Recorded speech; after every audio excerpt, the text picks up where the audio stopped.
When you love food as much as I do, it's pretty awesome to think that I get to play a part in feeding, probably over 1,000 people every week. So, first of all, we deliver CSA boxes 51 weeks out of the year, which means we're basically always planting and harvesting, pretty much. Well, we have CSA members all over San Francisco, Southern Marin, all over the East Bay, down to San Leandro, Castro Valley, and then back up through Benicia, Vallejo, Fairfield, up to Vacaville, Dixon, Davis, and Sacramento. We have a pretty great community. We have a lot of members who have been members for a long time and who are really supportive of the farm. I have a CSA member who was a child and grew up as his mother was a member. And now he's an adult, and he and his husband are CSA members too. That's amazing. Right now, we're kind of in the peak of the summer season, so it'll kind of vary through different types of peppers: lunchbox peppers, bell peppers, jalapeno peppers, serranos, tomatoes, cherry tomatoes. I think we've got plums and pluots and grapes for fruit, and we still have potatoes and zucchini, different summer squashes, and cucumbers, eggplants. And there are a lot of people, once they join the CSA, they'll come back and say, I'm so glad I'm a member. I eat so many foods that I've never tried before, like turnips are my favorite food now, and I've never had a turnip before. I mean, I never planned on being a farmer. I've always had this intense passion for cooking for people and bringing people together around the table. So when I met Nigel and got involved with Nigel, what I brought to the farm was the perspective of the cook and the perspective of the mom who's at home, using whatever it is that's in the box and bringing people around the table. And that was always really supposed to be more my role. But now I actually run the farm, so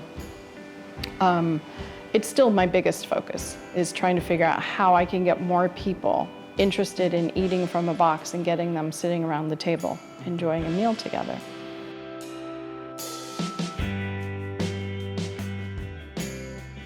So when Nigel came home from the hospital, when he was first diagnosed with cancer, we could see an enormous difference in his energy as soon as he was home and eating our food. And so I thought, so many people have cancer, and we have enough produce.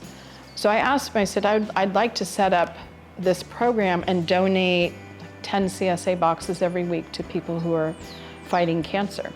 Well, the members responded with a few people who needed CSA shares, but they also responded with asking, how can we donate so you can give more? So right now we do 8 boxes every week, goes to the family house in San Francisco, which is where families of children who are battling cancer and going to UCSF will stay. And then we have various different people, individuals, who will pick up a care share, who aren't necessarily just battling cancer. We've kind of expanded it. We've had families who lost their house to a fire, or somebody, lost their job for whatever reason, is really struggling. It's funny, I don't typically refer to myself as a farmer, although everybody tells me, well, actually you are. But I always feel like you can't be a farmer unless you drive a tractor, and I don't drive a tractor.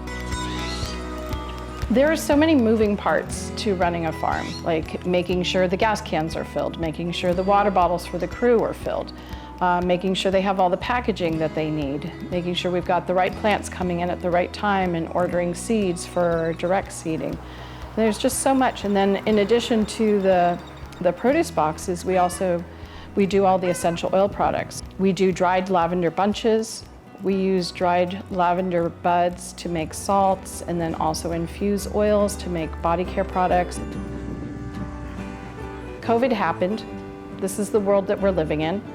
And rather than sitting around complaining about it, you just have to say, okay, well, what are we going to do about it?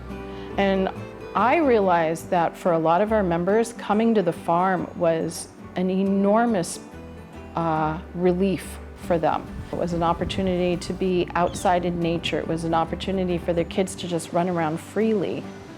And so I think what it did is it really solidified the relationship that our members have to this land. Because ultimately, Eatwell is nothing without the land.